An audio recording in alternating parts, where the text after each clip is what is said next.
प्यारे बच्चों, आज आप अपने YouTube चैनल हिंदी ज्ञान डॉक्टर शिव कुमार वर्मा में CBSE बोर्ड कक्षा 10 हिंदी कोर्स आ के पाठ्य पुस्तक क्षितिज भाग 2 में संकलित महाकवि तुलसीदास द्वारा रचित महाकाव्य रामचरितमानस के बालकांड के अंतर्गत राम लक्ष्मण परशुराम संवाद के तृतीय चौपाई और दोहा की व्याख्या देखेंगे। तदुपरांत चौपाई और दोहा से संबंधित प्रश्नों को हल करेंगे। अब आपके स्क्रीन पर यह तृतीय चौपाई और दोहा। बिहस लखन बोले मृदुबानी, अहो मुनीस महाभटमानी। पुनि पुनि मोहि देखाओ कुठारू, चाहत उड़ावन फूंक पहारू। इहाँ कुम्हड़ बतिया को नाही, जे तर्जनी देख मर जाही। देख कुठारू फराफन बाना, मैं कछु कहा सहित अभिमाना। भृगुसुत समझि जनेऊ बिलोकी, जो कछु कहूँ सहूँ ऋष रोकी। फुर महिफुर हरिजन अरुगाई, हमरे कुल इन पर न फुराई। बधे पापु अपकीरत हारे, मारतहूँ पाप पर यह तुम्हारे। कोटिक कुलिस सम बचन तुम्हारा, व्यर्थ धरहूँ धनुबान कुठारा। जो बिलो के अनुचित कहूँ, क्षमहु महामुनि धीर। फुनि फरोस भृगु वंश मणि, बोले गिरा गंभीर। प्यारे बच्चों, यहाँ लक्ष्मण जी क्रोधयुक्त परशुराम जी की मुद्रा को देखकर हंसते हुए कहते हैं, बिहस लखन बोले मृदुबानी, अहो मुनीसु महाभटमानी। अहो मुनीस माने हे मुनीश्वर या हे मुनि, महाभट माने महान योद्धा, मानी माने मानते हैं। अर्थात लक्ष्मण जी हंसते हुए कहते हैं, लक्ष्मण जी हंसते हुए मीठे वचनों में कहते हैं, हे मुनीश्वर, आप तो अपने को महान योद्धा मानते हैं। पुनि पुनि मोहि देखाऊं कुठारू, चाहत उड़ावन फूंक पहारू। बार बार आप मुझे हरफा दिखाकर डरा रहे हैं। आप तो ऐसा चाह रहे हैं कि फूंक दें तो पहाड़ उड़ जाए। आप इस प्रकार से बोल रहे हैं जैसे आपके फूंकने से ही पहाड़ उड़ जाएगा। इहाँ कुम्हड़ बतिया को नाही, जे तर्जनी देख मर जाही। लक्ष्मण जी कहते हैं, हे मुनिराज, यहाँ कोई कुम्हड़े का छोटा कच्चा फल या बतिया नहीं है जो आपकी तर्जनी अंगुली दिखा देने से मर जाए। अर्थात यहाँ कोई कमज़ोर या दुर्बल व्यक्ति नहीं है जो आपके डराने से डर जाए। यहाँ कुम्हड़ बतिया को नाही, जे तर्जनी देख मर जाही। यहाँ छोटी बतिया जब लगती है तो अगर अंगुली दिखा दिया जाए, तर्जनी अंगुली, ये अपने आप सूख जाती है। तो वही उदाहरण यहाँ तुलसीदास जी कह रहे हैं, यहाँ कुम्हड़ बतिया को नाही, जे तर्जनी देख मर जाही। हे मुनिराज, यहाँ कुम्हड़े का कोई बतिया नहीं है जो तुम्हारी तर्जनी अंगुली देख करके वह डर जाए और डर के मारे मर जाए। अर्थात यहाँ कोई कमज़ोर या दुर्बल व्यक्ति नहीं है जो आपके डराने से डर जाए। देख कुठारू फराफन बाना, आपका फरफा, कुठारू माने फरफा, फराफन धनुष, बाना बाण। आपका फरफा धनुष और बाण को देखकर ही मैं कछु कहा सहित अभिमाना, मैंने कुछ अभिमान के साथ कहा था। लेकिन भृगुसुत समझ जनेऊ बिलो की, आपको भृगुसुत, भृगुवंशी समझकर और आपके यज्ञोपवीत या जनेऊ को देखकर ही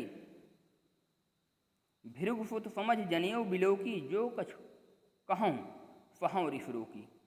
आपको मैं भृगुवंशी समझकर और आपको यज्ञोपवीत धारण किए हुए जनेऊ, आपके जनेऊ को देखकर ही आपके कहे हुए वचनों को मैं अपने क्रोध को रोक करके सहन कर लिया। जो कछु कहूँ सहूँ ऋष रोकी, जो कुछ आपने कहा उसे मैंने सह लिया, अपने क्रोध को रोक करके। आपके कहे हुए वचन को मैं क्रोध रोक करके सुन लिया। फुर महिफुर हरिजन अरुगाई, हमरे कुल इन पर न फुराई। फुर माने देवता, महिफुर, महिफुर माने ब्राह्मण, हरिजन भगवान के भक्त, गाई गौ माता, फुराई, फुराई माने वीरता। तो फुर महिफुर हरिजन अरुगाई, हमरे कुल इन पर न फुराई। देवता, ब्राह्मण, भगवान के भक्त, गाय, इन पर हमारे कुल में वीरता नहीं दिखाई जाती। ये हमारे कुल की मर्यादा है। क्यों नहीं दिखाई जाती? क्योंकि बधे पापु अपकीरत हारे, मारता हूँ पा परी हैं तुम्हारे। इनको बधे पाप, इनको देवताओं को, ब्राह्मणों को, ईश्वर के भक्तों को और गाय को मारने से पाप लगता है, और इनसे हार जाने पर, अगर इनसे लड़ाई किया जाए और इनसे हार गए तो अपयश लगता है, अपकीर्ति बढ़ती है। मारता हूँ पा परी हैं तुम्हारे। पा माने पैर, परी माने पड़ना चाहिए। आप मारे भी तो आपके पैर ही पड़ना चाहिए। मारता हूँ पा परी है तुम्हारे। अगर आप हमको मारें तो भी हमें आपके पैरों पर पड़ना चाहिए, क्योंकि आप ब्राह्मण हैं। आपको अगर हम मारेंगे तो हमें पाप लगेगा, अगर आप पे हम हार जाएंगे तो हमें अपयश लगेगा। कोटि कुलिस सम वचन तुम्हारा, व्यर्थ धरहु धनुबान कुठारा। आपका एक एक वचन कोटि कुलिस सम, करोड़ों वज्रों के समान। आपका एक एक वचन, एक एक वाक्य करोड़ों वज्रों के समान कठोर है। फिर तो आपका धनुष बाण और फरसा धारण करना व्यर्थ है। आप क्यों धनुष बाण और फरसे को धारण किए हुए हैं? आप तो जो इस तरह से बोलते हैं कि आपके वचन को सुन करके ही लोगों पर वज्रपात होगा, लोग आपके वचन से ही वो भयभीत हो जाएंगे। तो वज्र के समान, करोड़ों वज्र के समान आपके एक एक वचन ही हैं, तो फिर आप व्यर्थ में ये धनुष बाण और फरसा धारण करते हैं। जो बिलो के अनुचित कहें क्षम हूँ महाधीर, महामुनि धीर। हे महामुनि, यह सब देख करके मैंने कुछ अनुचित कहा हो तो आप धैर्य धारण करके मुझे क्षमा कीजिएगा। सुनि फरोश भृगुवंश मन, बोले गिरा गंभीर। यह सब सुन करके फरोश मन क्रोध के साथ, यह सब सुन करके भृगुवंश के मणि परशुराम क्रोध के साथ गंभीर वाणी में बोले। यह सब सुन करके गंभीर वाणी में, क्रोध के साथ गंभीर वाणी में भृगुवंश मणि अर्थात परशुराम जी बोले। आप अर्थ एक बार फिर से देखिए। बिहफ लखन बोले मृदुबानी, अहो मुनीश महाभटमानी। लक्ष्मण जी व्यंग के साथ हंसते हुए मीठे वचनों में कहते हैं, हे महामुनि, आप तो बहुत बड़े योद्धा अपने आप को मानते हैं। पुण्य पुण्य मोह दिखाओ कुठारू, मुझको बार बार आप अपना फरसा दिखाकर डरा रहे हैं। चाहत उड़ावन फूंक पहाड़ू, ऐसा मालूम होता कि आप फूंक करके पहाड़ को उड़ा देना चाहते हैं। लेकिन यहाँ कुम्हड़ बतिया को नाही, जे तर्जनी देख मर जाही। यहाँ पर हे मुनिराज, यहाँ पर कोई कुम्हड़े का बतिया नहीं है जो आपकी तर्जनी अंगुली दिखा देने से मर जाए। देख कुठारू फराफन बाना, मैं कछु कहा सहित अभिमाना। आपके फरसे, धनुष और बाण को देख करके मेरे अंदर भी अभिमान जागृत हुआ और मैंने अभिमान के साथ कुछ वचन कह दिए। भृगुसुत समुझ जनेऊ बिलो की, और आपको भृगुसुत अर्थात भृगुवंशी समझ करके और आपके जनेऊ को देख करके, आपके एक दो पवीत को देख करके जो कछु कहूँ सुनहूँ, जो कछु कहूँ सहूँ ऋषिरों की। आपने जो कुछ कह दिया मैंने अपने क्रोध को रोक करके उसे सहन कर लिया। फुर महिफुर हरिजन अरुगाई। देवता, ब्राह्मण, ईश्वर के भक्त और गाय, हमारे कुल इन पर न फुराई। हमारे कुल की जो मर्यादा है कि इन पर वीरता नहीं दिखाना चाहिए। क्यों नहीं दिखाना चाहिए? बधे पाप, इनको मारने से पाप लगता है। और हारे अपकीरत, अपकीरत हारे माने इनसे अगर हार जाया जाए तो अपयश फैलता है। मारता हूँ पा परिये तुम्हारे, इसलिए आप मारे भी तो भी हम आपके पैरों पर पड़ेंगे। कोटि कलुषम वचन तुम्हारा, कोटि कलुषम, वचन तुम्हारा, आपका एक एक वचन, एक एक शब्द करोड़ों वज्र के समान कठोर हैं।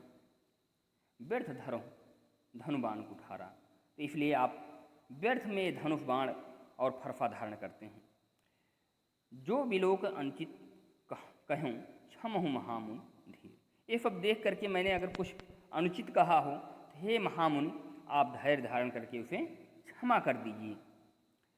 सुनि फरोश भृगुवंश मणि, बोले गिरा गंभीर, यह सब सुन करके भृगुवंश के मणि, भृगुवंश मणि परशुराम क्रोध के साथ गंभीर वाणी में बोले। प्यारे बच्चों, अब इस चौपाई और दोहा से संबंधित प्रश्न और उत्तर हैं, इसे आप देख लें और अपने नोटबुक पर नोट करके याद कर डालें। पहला प्रश्न है, कवि और कविता का नाम लिखिए। कवि का नाम है तुलसीदास, कविता का नाम है राम लक्ष्मण परशुराम संवाद। प्रश्न 2, यहाँ कुमड़ बतिया को नाही, इस उक्ति के द्वारा लक्ष्मण परशुराम से क्या कहना चाहते हैं? तो परशुराम लक्ष्मण को बार बार वध करने की धमकी दे रहे हैं। इस पर लक्ष्मण कहते हैं कि यहाँ कोई कुम्हड़े का छोटा कच्चा फल नहीं है जिसे तर्जनी उंगली दिखाकर मारा जा सकता है।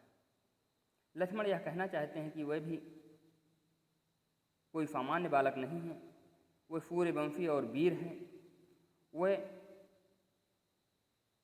ठाकुर, वह कुठार और धनुष बाण देखकर डरने वाले नहीं।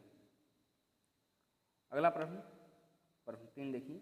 लक्ष्मण ने परशुराम की क्रोधपूर्ण बातों को चुपचाप सहन कर लेने का क्या कारण बताया?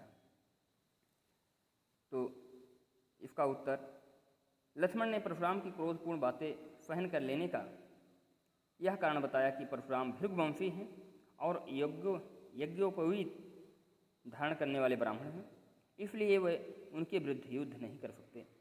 उनके कुल में देवता, ब्राह्मण, भगवान के भक्त और गाय पर हथियार नहीं उठाया जाता। चौथा और अंतिम प्रश्न, लक्ष्मण ने परशुराम से किस प्रकार क्षमा याचना की और क्यों? लक्ष्मण ने परशुराम को भृगुवंशी और ब्राह्मण जानकर उनसे क्षमा याचना करना ही उचित समझा। उन्होंने परशुराम से कहा कि आप मारें तो भी आपके पैर ही पड़ना चाहिए। धनुष बाण और कुठार तो आपके लिए व्यर्थ ही है, क्योंकि आपका एक एक वचन ही करोड़ों वज्रों के समान है। इस प्रकार लक्ष्मण की क्षमा याचना में भी व्यंग्यात्मक भाव ही हैं। तो बच्चों, इस प्रकार से यह वीडियो पूरा हुआ। आप अपने राय कमेंट बॉक्स में लिखिए, शेयर करिए, लाइक करिए। सब्सक्राइब ना किए हों अगर तो आप सब्सक्राइब कर लीजिए, इससे आपको हमारी वीडियो पहले मिलेंगी। धन्यवाद।